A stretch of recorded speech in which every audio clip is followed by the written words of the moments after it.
Hey guys, so US में स्थिति इस वक्त काफ़ी ख़राब है। USA is literally burning. इसकी शुरुआत कैसे हुई थी, जॉर्ज फ्लॉयड कौन है, इस पर ऑलरेडी मेरी एक वीडियो अवेलेबल है, इसको आप देख सकते हैं। बस आपको सर्च करना है स्टडी IQ जॉर्ज फ्लॉयड, ये वीडियो आपको मिल जाएगी। इसके अलावा मैं कोशिश करूँगा आपको वीडियो कमेंट सेक्शन के लिंक में भी प्रोवाइड कर दूँ।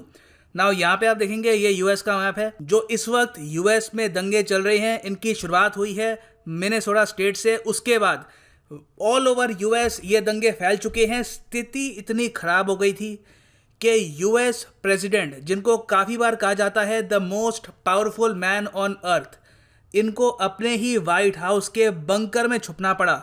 जब वाइट हाउस के आसपास जो प्रोटेस्टर्स थे बहुत ज़्यादा हो गए थे। यहाँ पे आप देख पाएंगे ये वाइट हाउस है। यहाँ पर प्रोटेस्टर्स, पुलिस और कई सीन्स प्रॉपरली यहाँ पर कैप्चर हुए नहीं हैं, मगर वाइट हाउस के बाहर भी बहुत वायलेंस हुआ है। और यहाँ पे आप देख पाएंगे आर्टिकल है Donald Trump used bunker. White house के काफ़ी डीप एक बंकर है, वहाँ पर डोनाल्ड ट्रंप को छुपाया गया जब आसपास वाइट हाउस के वायलेंस ज़्यादा बढ़ गया था। सो अगेन, इससे आप इमेजिन कर सकते हैं कि यूएस किस हालत से गुजर रहा है इस वक्त। और अजीब बात यह है कि इंडियन मीडिया इतने इंपॉर्टेंट इवेंट को ना के बराबर कवर कर रहा है। टोटल अगर हम देखें तो ऑल ओवर यूएस 5,600 लोग अरेस्ट हो चुके हैं। कितने लोग मरे हैं इसका डेटा क्लियर नहीं है। कई जगह लिखा है कि 20 लोग मरे हैं, कई जगह लिखा है कि 30-40 लोग मर चुके हैं। प्रॉब्लम यह है कि ऑलरेडी यूएस में 1 लाख से ऊपर लोग मर चुके हैं बिकॉज ऑफ पैंडेमिक। तो इस वक्त जो रॉयट्स चल रहे हैं उसमें मृतकों की संख्या कितनी है ये अभी तक प्रॉपरली क्लियर नहीं हुआ। अब इस सब के बीच में डोनाल्ड ट्रंप ने ओपनली ये कहा है कि मुझे यूएसए में यूएस मिलिट्री उतारनी होगी। इसको कहते हैं having a test of your own medicine. हो सकता है कि यहाँ पर यूएस सिटीजन्स जो अब तक देखते आए हैं कि यूएस मिलिट्री यूएस के बाहर क्या कारनामे करती है, अब फाइनली इनको खुद देखना पड़े लाइव कि यूएस मिलिट्री कितनी पावरफुल है। और हो सकता है कि इनको अपने ही प्रोटेस्टर्स के अगेंस्ट यूएस मिलिट्री यूज करनी पड़े। देखते हैं यहाँ पे करंट सिचुएशन क्या है and where all this can lead to. So a lot to know, a lot to discuss as always. But before we begin, Telegram app पर जाओ, यहाँ पे सर्च करो Dhawan sir, join the Telegram channel. हमारी app भी आती है, go to Google Play Store, download the study IQ education app. यहाँ पे आप हमारा फ्लैगशिप यूपीएससी कोर्स परचेज कर सकते हैं that will help you prepare for UPSC prelims and mains. So सबसे पहले मैं चाहता हूँ डोनाल्ड ट्रंप की आप एक वीडियो देखें। 1 मिनट की वीडियो है, सबटाइटल्स यहाँ पे अवेलेबल होंगे। इसमें आप ध्यान से सुनना कि ये क्या क्या रहे हैं।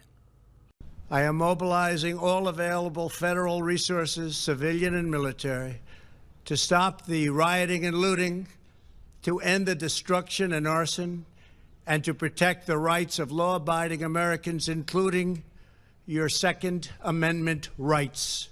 Therefore, the following measures are going into effect immediately. Today, I have strongly recommended to every governor to deploy the National Guard in sufficient numbers that we dominate the streets. Mayors and governors must establish an overwhelming law enforcement presence until the violence has been quelled.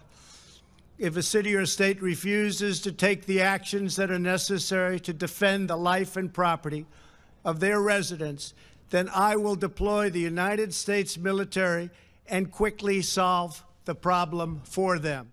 काफ़ी strong words use किए हैं president of US ने protesters को लेकर। Obvious सी बात है, दिख रहा है कि डोनाल्ड ट्रंप खुद भी काफ़ी फ्रस्ट्रेटेड हैं ये देखते हुए कि यूएस में क्या हो रहा है।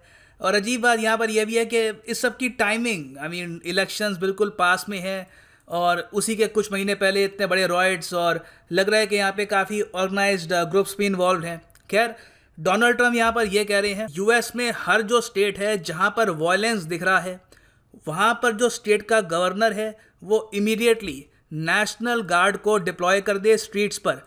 और आपने शब्द सुने होंगे, ये चाहते हैं कि ये डोमिनेट करे, मतलब कि हर नुक्कड़ पे, हर मेजर सड़क पर नेशनल गार्ड वहाँ पे होने चाहिए, बंदूकों के साथ, बड़ी मिलिट्री इक्विपमेंट के साथ, ताकि जो भी प्रोटेस्टर्स हैं उनको डर महसूस हो कि अगर हम यहाँ पे कुछ अराजकता फैलाते हैं तो ये नेशनल गार्ड हमको अटैक भी कर सकते हैं। नेशनल गार्ड के बारे में मैं आपको ये बता दूँ, ये स्पेशल पार्ट है यूएस मिलिट्री का, जो खुद कहते हैं कि सर्व करते हैं बोथ कम्युनिटी और कंट्री को।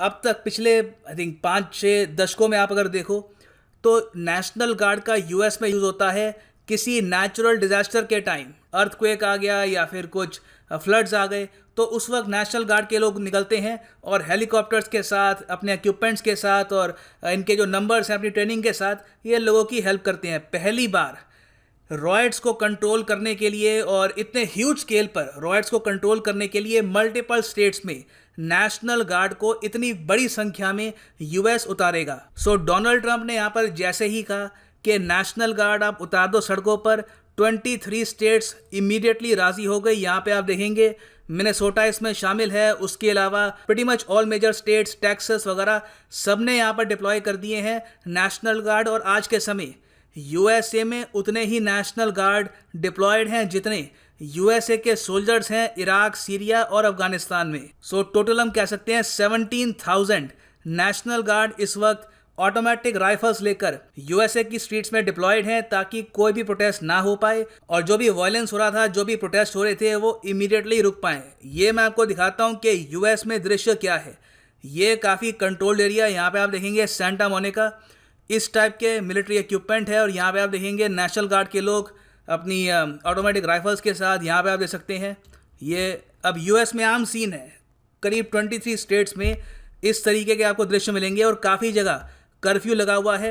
ये एक एरिया है जहाँ पर सिचुएशन थोड़ी टेंस है, प्रोटेस्टर्स ज़्यादा गुस्से में है, तो इस तरीके से नेशनल गार्ड के लोग खड़े हैं और इनको क्लियर इंस्ट्रक्शन है कि अगर सिचुएशन ज़रा ख़राब होती है you can shoot the protesters in the leg और ऑफ कोर्स एक्सट्रीम मेजर भी ये ले सकते हैं अगर सिचुएशन ज़्यादा हाथ से बाहर निकलती है। नाउ क्या ये एंड है? नहीं, बिल्कुल नहीं। डोनाल्ड ट्रंप ने ये कहा है कि अगर कोई भी स्टेट डिसोबे करती है उनके ऑर्डर को कि नेशनल गार्ड उतार दो, कोई स्टेट कहती है कि हम नेशनल गार्ड को नहीं उतारते, पुलिस काफ़ी है, तो डोनाल्ड ट्रंप उसी वक्त इंसरेक्शन एक्ट ऑफ 1807 के अंडर अपनी प्रेसिडेंशियल पावर्स का यूज़ करेंगे और उस स्टेट में यूएस मिलिट्री को उतार देंगे और वहाँ का जो लॉ एंड ऑर्डर है सीधा यूएस मिलिट्री के कंट्रोल में होगा। और ऑफ कोर्स यूएस मिलिट्री के जो मेन सुप्रीम लीडर है वो है यूएस प्रेसिडेंट। ना प्रॉब्लम यहाँ पर ये आती है कि इस इंसरेक्शन एक्ट ऑफ 1807 में ये भी लिखा है कि फेडरल गवर्नमेंट, मतलब कि सेंट्रल गवर्नमेंट है जो यूएस की, वो बिना गवर्नर के अप्रूवल के सीधा मिलिट्री को उतार नहीं सकती। अगर ऐसा किया जाता है तो संवैधानिक क्राइसिस भी सामने आ जाता है। तो डोनाल्ड ट्रंप को कहीं ना कहीं अप्रूवल चाहिए होगा और अब देखना ये होगा कि क्या यूएस की कोई स्टेट रेजिस्ट करती है, और अगर रेजिस्ट करेगी तो वहाँ पे पहली बात तो संवैधानिक क्राइसिस आपको देखने को मिलेगा और दूसरी बात यह है मॉडर्न टाइम्स में पहली बार यूएस मिलिट्री अपनी ही स्टेट में उतरेगी अपने लोगों पर कंट्रोल पाने के लिए। ना इस सब में एक लार्जर क्वेश्चन ये है कि क्या डोनाल्ड ट्रंप का जो एक्शन है ये ठीक है या गलत। इसको आप दो तरीके से देख सकते हैं। पहला तो ये है कि ठीक है, इनके एक्शन से रॉयट्स काफ़ी हद तक कंट्रोल में आ जाएंगे। दूसरी बात यह है जो एग्जाम्पल यहाँ पे सेट कर दिया गया है फॉर वेरियस कंट्रीज, ये काफ़ी ख़राब है। आगे आने वाले टाइम में जो ह्यूमन राइट्स संगठन है उनको काफ़ी मुश्किल होगी अगर वो ब्राज़ील, इंडोनेशिया, इंडिया या फिर किसी और कंट्री को ये समझाते हैं कि रॉयट्स को कंट्रोल करने के लिए सीधा आर्मी या फिर आर्मी से जुड़ी हुई जो फोर्सेस हैं वो आप ना उतारें। तो डोनाल्ड ट्रंप जो यूएस के प्रेसिडेंट हैं, जो दुनिया की लीडिंग डेमोक्रेसी है, सिंस उसने ये एग्जाम्पल सेट कर दिया है तो इन द फ्यूचर आप देखेंगे बहुत से और देश रॉयट्स को कंट्रोल करने के लिए सिमिलर मेजर्स का इस्तेमाल करेगी। So this is right now the end of the video. Thanks for listening and as always God bless you all.